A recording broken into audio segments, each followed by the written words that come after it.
Nawakaribisha na ninyi kwenye huu mkutano na wanahabari kuelekea mchezo wa Azam Football Club dhidi ya TRA, mchezo ambao unatarajia kupigwa tarehe 29 Azam Complex Chamazi majira ya saa 3 kamili usiku.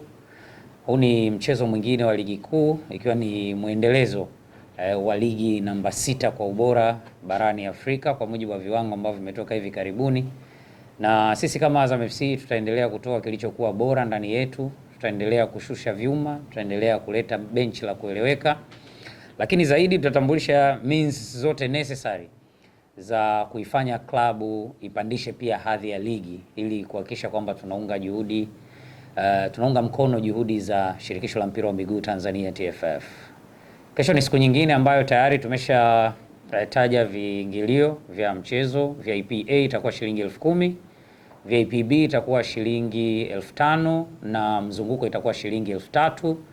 Mungu akipenda, kuanzia majira ya saa 10 jioni mageti yatakuwa wazi tayari kwa ajili ya kupokea mashabiki wa mpira wa miguu ambao wamekuja kuangalia kandanda, lakini pia watakaopenda kutembelea duka letu la vifaa vya michezo la Azam FC. So kwa hayo machache niwakaribishe sana. Kuhusu mchezo wenyewe, ni mechi ngumu dhidi ya TRA kama ambavyo mmemsikia mwalimu akizungumza awali na mmesikia pia mwakilishi wa wachezaji.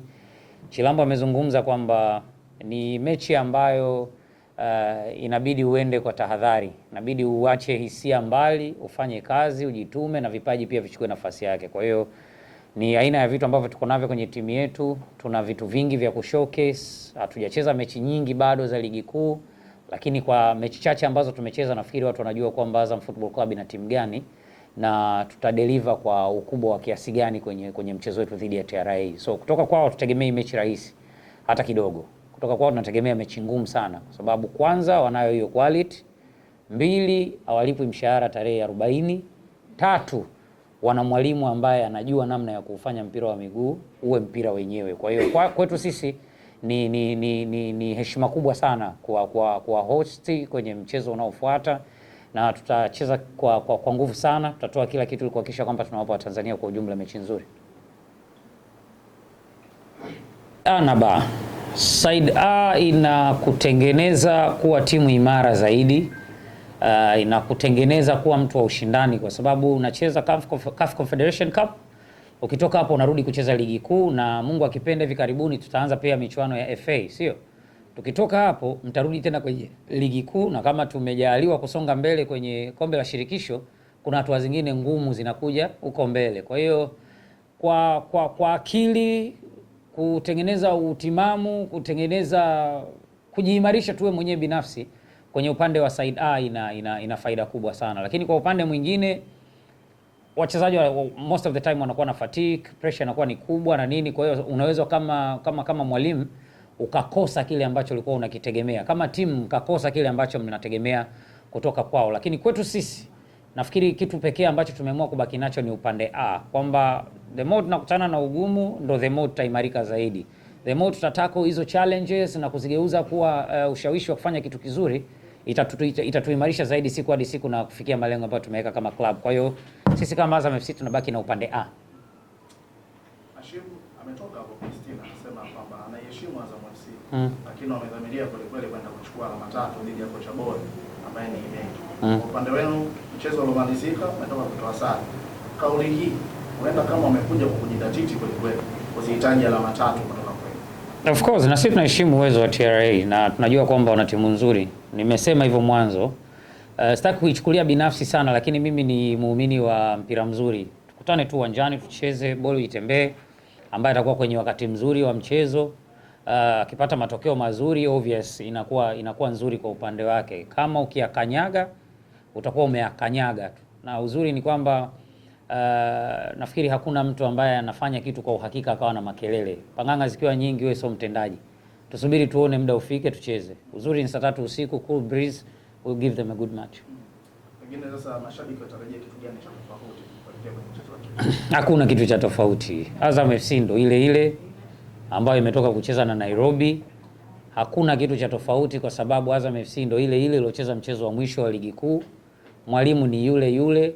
Tuna maingizo mawili mpaka sasa hivi kwenye usajili ambayo tumesha yatambulisha, wengine bado.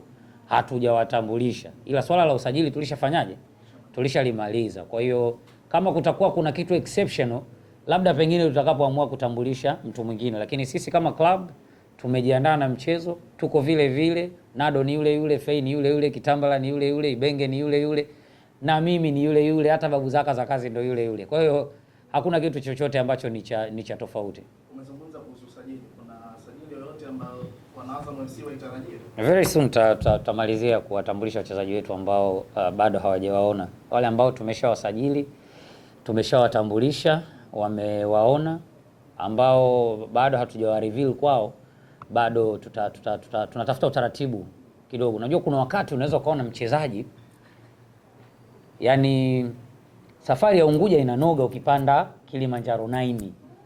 Ukipanda meli masaa 7 utachelewa. Unataka boti angalau ya lisana dakika 20, si ndio? Kwa hiyo tumeshatambulisha wachezaji wetu wa kwanza. Sasa hizi tunataka kutambulisha mwingine.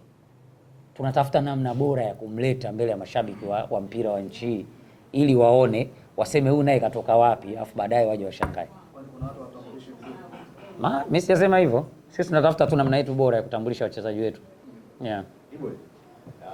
Michezo imekuwa ipo karibu.